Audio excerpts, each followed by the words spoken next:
1월 18일 화요일 새벽 기도회를 시작하겠습니다. 신앙 고백을 하시고 찬송가 287장을 부르신 후에 하나님의 말씀을 함께 나누면 좋겠습니다. 오늘 하나님께서 저희에게 주신 말씀은 누가복음 5장 12절부터 26절까지의 말씀입니다. 예수께서 한 동네에 계실 때에 온몸에 나병 들린 사람이 있어 예수를 보고 엎드려 구하여 이르되 주여 원하시면 나를 깨끗하게 하실 수 있나이다 하니 예수께서 손을 내밀어 그에게 대시며 이르시되 내가 원하노니 깨끗함을 받으라 하신대 나병이 곧 떠나니라. 예수께서 그를 경고하시되 아무에게도 이르지 말고 가서 제사장에게 내 몸을 보이고 또 내가 깨끗하게 됨으로 인하여 모세가 명한 대로 예물을 드려 그들에게 입증하라 하셨더니 예수의 소문이 더욱 퍼짐에 수많은 무리가 말씀도 듣고 자기 병도 고침을 받고자 하여 모여오되 예수는 물러가사 한적한 곳에서 기도하시니라. 하루는 가르치실 때에 갈릴리의 각 마을과 유대와 예루살렘에서 온 바리새인과 율법 교사들이 앉았는데 병을 고치는 주의 능력이 예수와 함께 하더라. 한 중풍병자를 사람들이 침상에 메고 와서 예수 앞에 들여놓고자 하였으나 무리 때문에 메고 들어갈 길을 얻지 못한지라. 지붕에 올라가 기와를 벗기고 병자를 침상째 무리 가운데로 예수 앞에 달아내리니 예수께서 그들의 믿음을 보시고 이르시되 이 사람아 내 죄 사함을 받았느니라 하시니 서기관과 바리새인들이 생각하여 이르되 이 신성 모독하는 자가 누구냐 오직 하나님 외에 누가 능히 죄를 사하겠느냐. 예수께서 그 생각을 하시고 대답하여 이르시되 너희 마음에 무슨 생각을 하느냐 내 죄 사함을 받았느니라 하는 말과 일어나 걸어가라 하는 말이 어느 것이 쉽겠느냐. 그러나 인자가 땅에서 죄를 사하는 권세가 있는 줄을 너희로 알게 하리라 하시고 중풍병자에게 말씀하시되 내가 내게 이르노니 일어나 내 침상을 가지고 집으로 가라 하시매 그 사람이 그들 앞에서 곧 일어나 그 누웠던 것을 가지고 하나님께 영광을 돌리며 자기 집으로 돌아가니 모든 사람이 놀라 하나님께 영광을 돌리며 심히 두려워하여 이르되 오늘 우리가 놀라운 일을 보았다 하니라. 아멘. 우리는 지금 예수님의 공생의 사역이 어떻게 진행되는지 누가복음에 나오는 내용을 통해 함께 나누고 있습니다. 예수님은 세례를 받으신 후 성령에게 이끌리어 광야에서 시험을 받으신 후에 그의 공생의 사역을 시작하셨습니다. 그는 먼저 자신의 고향인 나사렛에 가셔서 사역을 시작하셨는데 그가 늘 하던 대로 회당에 가서 이사야의 말씀을 읽음으로 자신이 메시아임을 드러내셨습니다. 그러나 예수님이 어떻게 성장했는지를 잘 알던 나사렛 사람들은 이 예수님의 말씀을 받아들이지 않았습니다. 그는 나사렛을 떠나 갈릴리 가버나움이라는 동네에 내려가서 거기 있는 회당에서 또 가르치기 시작했습니다. 이때 회당에 있던 더러운 귀신 들린 사람이 있었는데 예수님은 그를 고쳐주셨습니다. 그리고 난 후에 베드로의 집에 가셔서 열병을 앓고 있던 베드로의 장모를 고쳐주셨습니다. 이렇게 예수님께서 행동하시기 시작했을 때 예수님의 소문이 나기 시작했는데요. 그 소문으로 인해서 온갖 병자들이 예수님께 나아오게 됐습니다. 많은 사람들이 병자들을 데리고 예수님께 나아왔는데 예수님께서는 일일이 그 위에 손을 얹으시면서 고쳐주셨습니다. 그리고 그는 귀신을 쫓아내시며 귀신 들린 사람들을 고쳐주셨습니다. 이런 치유사역과 함께 예수님은 갈릴리 여러 회당을 다니며 복음을 전하고 전도도 하셨습니다. 이러는 중에 게네사렛 호숫가에서 예수님께서는 고기를 잡는 어부 베드로를 제자로 부르셨습니다. 또한 옆에 있던 그의 형제 안드레와 야고보와 요한도 제자로 부르셨습니다. 이것이 예수님께서 공생애를 시작하시고 어제 본문까지 행하셨던 일들입니다. 좀 잘 정리해 두시면 좋겠고요. 오늘 본문에는 예수님께서 구체적으로 2명의 병자를 고치신 내용이 나오고 있습니다. 나병 들린 사람을 깨끗하게 하신 일과 중풍병자를 고치신 일이 바로 그것입니다. 오늘은 그 내용을 함께 보도록 하겠습니다. 먼저 나병 걸린 사람 고치신 내용이 나오는데요. 12절, 13절 말씀입니다.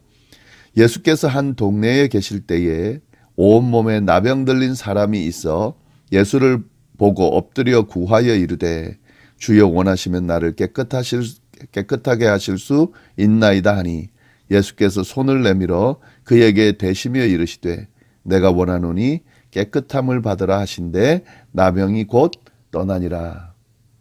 예수님이 한 동네에 계실 때에 나병 환자가 찾아왔습니다. 이 사람은 온몸에 나병 들린 환자였습니다. 여기서 말하는 나병은 오늘날의 한센병만을 의미하는 것이 아니라 갖가지 극심한 피부병도 포괄하고 있습니다. 어떤 피부병에 걸렸는지 모르지만 나병 환자라고 표현하고 있는데요. 이런 나병 환자가 예수님께 찾아왔습니다. 근데 여기 이 내용은 사실 쉽게 볼 일이 아닙니다. 그냥 나병 환자가 예수님께 찾아왔구나 이렇게 볼 상황이 아닙니다.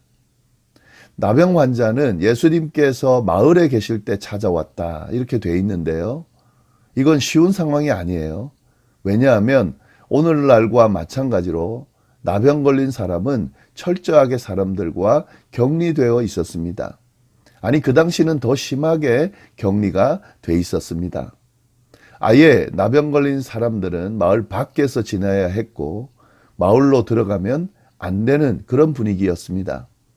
그리고 혹시나 사람들이 있는 곳에 그 나병 환자가 가게 됐을 경우에 손으로 입을 가리고 부정하다 부정하다 하면서 크게 소리쳐서 사람들이 접근하지 않도록 알려줬어야 했습니다. 만약 그렇지 않을 경우에 사람들은 이런 나병 환자를 향하여 돌을 던지기도 했습니다. 그런 분위기의 상황인데 이 나병 환자가 마을에 있는 예수님께 찾아왔다 하는 거죠. 쉬운 상황이 아니죠. 이런 모습을 보면은 이 나병 환자가 얼마나 절박하게 병을 고치기를 원했는지 알 수 있고요. 그리고 이 예수님이 자신을 고쳐주실 수 있는 분이라고 믿었다는 사실을 알 수가 있습니다. 왜냐하면 나병 환자 그때 많았을 텐데 이렇게 예수님께 특히 마을에 있는 예수님께 찾아와서 고쳐달라고 요청할 정도라고 하는 것은 그의 믿음, 이 예수님이 고쳐줄 거라고 하는 믿음과 고치기를 원하는 그 절박함이 간절했다는 사실을 우리가 알 수가 있는 거죠. 그가 예수님께 요청하는 내용을 보면 더 잘 알 수가 있는데요. 예수를 보고 엎드려 이렇게 구했습니다. 주여 원하시면 나를 깨끗하게 하실 수 있나이다. 예수님을 특별히 주라고 부르고 있는데요. 보통 일반적으로 예수님에 대해서 모를 때에는 선생이라고 부릅니다. 그런데 여기서는 주라고 부르고 있습니다. 정확하게 예수님이 메시아라고 하는 사실을 믿었는지는 잘 모르지만 이 주여라고 하는 이 예수님을 부르는 호칭으로 말미암아 그가 예수님이 이스라엘을 구원할 메시아로 오셨다는 사실을 어렴풋하게나마 믿고 있다는 사실을 알 수가 있습니다. 그리고 그에게 이야기할 때 고쳐주십시오 이렇게 이야기하는 것이 아니라 원하시면 나를 깨끗하게 할 수 있다 이렇게 이야기하는 것을 보면 예수님이 메시아이면 당연히 원하겠죠. 왜냐하면 메시아는 그런 병자들도 고치고 그리고 이스라엘을 구원하기 위해 오시는 분이기 때문에 이렇게 요청하는 것은 예수님이 누구신지를 알고 있기 때문에 요청하는 것이다. 이렇게도 볼 수 있겠습니다. 여하튼 이런 요청에 예수님께서 손을 내밀어 그에게 대시면서 이렇게 말씀하셨습니다. 내가 원한다. 너가 깨끗함을 받기를 원한다. 그러니 깨끗함을 받으라 라고 말씀해 주셨습니다. 그랬더니 바로 이 나병이 떠나고 고침을 받게 되었습니다. 여기서 우리는 주님을 향한 간절함이 또 주님을 향한 믿음이 이 나병 환자의 병을 낫게 했다는 사실을 우리가 알 수 있습니다. 주님을 향한 간절함과 믿음을 가지고 모든 어렵고 힘든 상황을 헤치고 직접 나와 간구한 그의 모습으로 인해 낫게 됐다는 사실을 발견하게 됩니다. 이런 자세가 얼마나 중요한지 또 얼마나 필요한지를 우리가 발견하게 됩니다. 우리도 마찬가지죠. 네, 똑같이 적용할 수 있습니다. 주님을 향한 간절함, 주님을 향한 믿음이 우리의 질병을 또 우리의 간구를 얻게 되고 고침받게 되고 우리의 간구가 이루어지는 그런 역사가 일어난다는 사실을 우리가 알 수가 있죠. 우리의 이런 자세가 참 중요합니다. 기도하고 바라는 내용을 하나님께 요청하고 간구하는 자의 모습이어야 하고 또 그런 간구를 하나님이 외면하지 않으시고 응답하신다는 사실, 오늘 말씀을 통해서 잘 깨달으실 수 있기를 바랍니다. 그리고 두 번째는 중풍병자를 고치신 내용이 나옵니다. 17절부터 20절까지의 내용이 쭉 나오는데요. 하루는 가르치실 때에 갈릴리의 각 마을과 유대와 예루살렘에서 온 바리새인과 율법 교사들이 앉았는데 병을 고치는 주의 능력이 예수와 함께 하더라. 한 중풍병자를 사람들이 침상에 메고 와서 예수 앞에 들여놓고자 하였으나 무리 때문에 메고 들어갈 길을 얻지 못한지라. 지붕에 올라가 기와를 벗기고 병자를 침상째 무리 가운데로 예수 앞에 달아내리니 예수께서 그들의 믿음을 보시고 이르시되 이 사람아 내 죄사함을 받았느니라 하시니. 이번에는 중풍병자가 예수님을 찾아왔는데요. 나병 환자 때와는 조금 다릅니다. 나병 환자는 자신이 직접 찾아와서 예수님께 요청했지만 중풍병자는 자신이 온 것이 아닙니다. 사람들이 그를 침상에 메고 와서 예수님께 고침받기를 원했습니다. 그들은 많은 사람들 때문에 예수님께 다가가기가 힘든 상황이었고 그래서 지붕으로 올라가 기와를 벗기고 병자를 침상째 예수님 앞으로 달아내렸습니다. 예수님께서는 이들의 믿음을 보시고 그 병자를 고쳐주셨다 하는 거죠. 여기서 우리는 당사자가 아닌 주변 중보자들의 요청에 의해서 기도했을 때에 그 기도도 응답된다는 사실을 우리가 잘 발견할 수 있습니다. 중보의 요청에 의해 중풍병자가 고침을 받았습니다. 이처럼 중보하는 힘이 아주 엄청나다는 거죠. 강하다는 거죠. 특히 중보자들의 믿음과 열심이 응답을 얻게 만들었습니다. 이 부분을 우리가 잘 기억해야 됩니다. 중풍병자를 침상째 들고 오는 것 쉽지 않죠. 또 사람들 때문에 예수님께 다가가기 힘들 때에 지붕으로 올라가 내린다는 것 쉽지가 않습니다. 기와를 벗긴다는 것 이거 쉬운 일이 아니에요. 그런데 이 모든 일들을 이런 모든 상황들을 다 해치고 오직 이 병자를 낫게 하겠다는 마음으로 간절하게 중보하며 예수님께 나아갔을 때에 예수님께서 그 병자를 고쳐주셨다 하는 거죠. 오늘날도 마찬가지겠죠. 중보해야 될 사람들이 참 많습니다. 그들이 직접 예수님께 나아가지 못하는 경우가 많이 있어요. 특히 병에 걸렸을 때에 어떤 문제로 인해 힘들어할 때에 예수님께 기도해야 하지만 하나님 앞에 요청해야 하지만 그러지 못한 경우가 있습니다. 그때 중보기도가 필요합니다. 중보자의 기도로 인해서 그의 병이 또 그의 문제가 해결되는 역사가 일어난다는 사실을 우리가 기억하면서 이 중보기도, 중보의 사역을 할 수 있어야 하겠습니다. 그런데 여기서 특이한 점은 예수님께서 중풍병자를 고치시기 전에 그에게 죄사함을 받았다라고 선포해 주셨습니다. 이는 논란을 일으킬 수 있는 부분인데요. 아니나 다를까 예수님의 이 선포로 인해 주변에 있던 서기관과 바리새인들이 하나님 외에 누가 능히 이 죄를 사하겠느냐 하면서 그의 행동을 신성모독으로 생각했습니다. 예수님은 그들의 생각을 아시고 말씀을 하셨습니다. 22절부터 24절까지 말씀이죠. 예수께서 그 생각을 아시고 대답하여 이르시되 너희 마음에 무슨 생각을 하느냐 내 죄사함을 받았느니라 하는 말과 일어나 걸어가라 하는 말이 어느 것이 쉽겠느냐.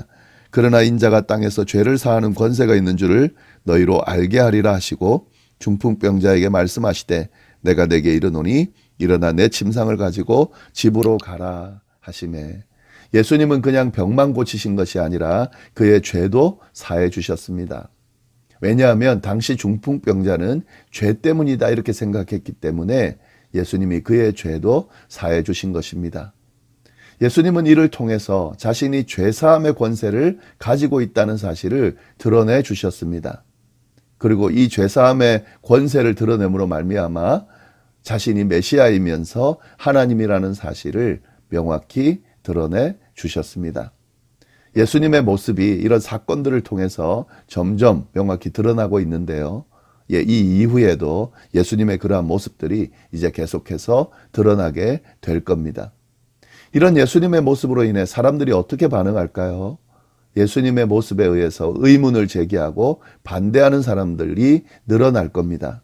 그러나 이런 예수님의 모습으로 인해서, 역사로 인해서, 기적으로 인해서 예수님을 제대로 알고 경험하고 믿는 사람들이 계속해서 늘어나게 되고요. 그로 인해서 하나님을 찬양하는 그런 모습들이 계속해서 드러납니다. 25절, 26절 말씀 보시면 그 사람이 그들 앞에서 곧 일어나 그 누웠던 것을 가지고 하나님께 영광을 돌리며 자기 집으로 돌아가니 모든 사람이 놀라 하나님께 영광을 돌리며 심히 두려워하여 이르되 오늘 우리가 놀라운 일을 보았다 하니라. 예수님의 이제 행적들을 통해서 그의 존재가 점점 드러나고 반대하는 사람도 늘어나지만 예수님으로 인해서 기적을 경험하고 예수님을 바로 알고 믿게 되고 하나님께 영광을 돌리는 일들이 계속해서 일어난다 하는 거죠. 그 일들이 오늘날까지 이어지고 있고 저희들도 마찬가지로 이런 역사 속에서 예수님을 알게 되고 또 예수님을 경험하게 되고 또 예수님으로 인해 하나님을 찬양하고 더 믿음을 가지고 나아가는 역사가 일어나고 있는 겁니다. 이 부분들 좀 잘 아시고 잘 정리해 두시기를 바랍니다. 기도하겠습니다. 하나님 아버지, 오늘 또 귀한 날을 주셔서 감사합니다. 주신 말씀 잘 붙들고 특별히 예수님의 모습, 예수님과 동행하는 삶을 사는 저희가 될 수 있도록 인도하여 주옵소서. 기도하고 간구하는 내용들 하나님 다 아시오니 꼭 응답해 주시기를 바라고 늘 동행하여 주옵소서. 이 모든 말씀 예수님의 이름으로 기도드립니다. 아멘.